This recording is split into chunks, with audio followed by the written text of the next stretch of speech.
Vigile avancé, bonsoir. Oui, bonsoir, cher confrère.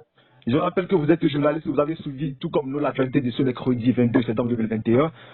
Entre Thomas Boniayi et Patrice Talon, qui paraissent sincères à la rencontre de ce mercredi selon vous? Oh, disons, c'est pour parler de sincérité, de plus comme ça. Moi, je trouve que Boniaï a été plus sincère, a fait plus de sincérité que Patrick Talon. J'ai lu ce que je dis. Quand Boniaï spontanément dit à son autre que lui a déjà pris la troisième dose de vaccination, par exemple, dans le même élan de sincérité, Patrick Talon aurait pu dire oui, il est à sa deuxième dose ou à sa première dose. Ça aurait été une camaraderie, par exemple, une belle camaraderie. Mais ça n'a pas été ça. Il a dit sa fierté. Deuxième chose, quand Boumyaï dit par exemple il a fait ici pendant 2 ans, 10 ans, parlant du palais, et qu'il vient voir que ça a été complètement retrouvé et qu'il s'y perd, qu'il s'est perdu. Vous voyez, c'est une spontanéité qui en fait la communication de Patrick Talon qui en fait traduit le fait que Patrick Talon a travaillé à radicalement changer, on va dire, le palais de la République où Boni Yaya s'est dit pendant 10 ans et qu'il méconnaît aujourd'hui. Ça veut dire qu'il a travaillé, en fait, c'est un bon point qu'il envoie à son vis-à-vis. Vous voyez, c'est pas calculateur du tout, contrairement donc à Patrick Talon qui, lui, oui, était plus calculateur, donc un peu moins sincère. Alors, la rencontre Boniaï-Talon donne-t-il espoir à la consolidation de la démocratie et de l'unité nationale au Bénin selon vous? Oui et non. Oui, parce que, bon, disons, ça peut peut-être percer les tensions, je n'en sais rien.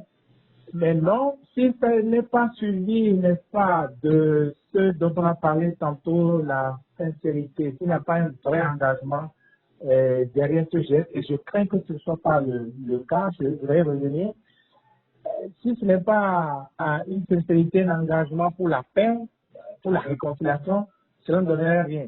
Si c'est juste une manœuvre de communication, n'est-ce pas, pour arranger l'image de Patrick Talon, pour, je vais dire, anoblir son mandat qu'il a acquis dans les conditions qu'on connaît, n'est-ce pas, en challenge, pas challenge, en opposition au camp de Boniaï, n'est-ce pas, et dans les conditions qu'on a connues là, oui, aujourd'hui, il reçoit Boniaï à l'international, eh bien, il est en train de redorer son blason, on va dire. Ça, c'est pour l'opération de communication.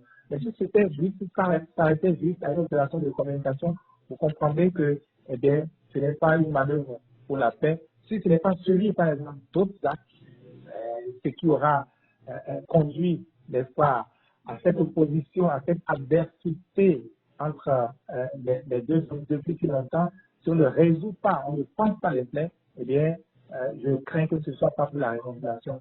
Et justement, c'est mon inquiétude. Je n'ai pas l'impression que Boniaï, avec ce qu'on a vu, ait obtenu suffisamment de gaz avant de s'avancer, avant d'aller offrir cette belle occasion à Patrick Talon, parce que, tenez-vous bien, c'est Patrick Talon qui a tout à gagner dans cette rencontre, dans cet événement de ce jour.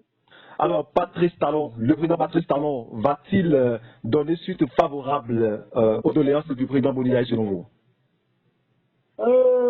Disons, a priori, je dirais non. Bon, enfin, oui et non, parce que Patrick Talon, excusez-moi, il ne sait pas toujours illustré par, disons, la tenue de sa parole, par ses engagements qu'il a toujours tenus. C'est pas son fort. Je dis encore une fois, si c'est juste une opération de charme, charme de la communauté internationale, charme des Béninois, si c'est juste une opération pour diviser davantage l'opposition, parce que, regardez, en quelques jours, regardez l'épisode entre l'Itéfort de Denis Soglo, allié par ailleurs donc de Boniaï, dans cette lutte, là, dans cette opposition contre Patrick Talon. Regardez le temps qui a été réservé à l'Itéfort Soglo, et quelques jours après, c'est le tapis rouge contre à condamner son coéquipier Boniaï. Si c'est juste pour diviser le camp d'en face, vous comprendrez que ce serait juste pour faire de la politique.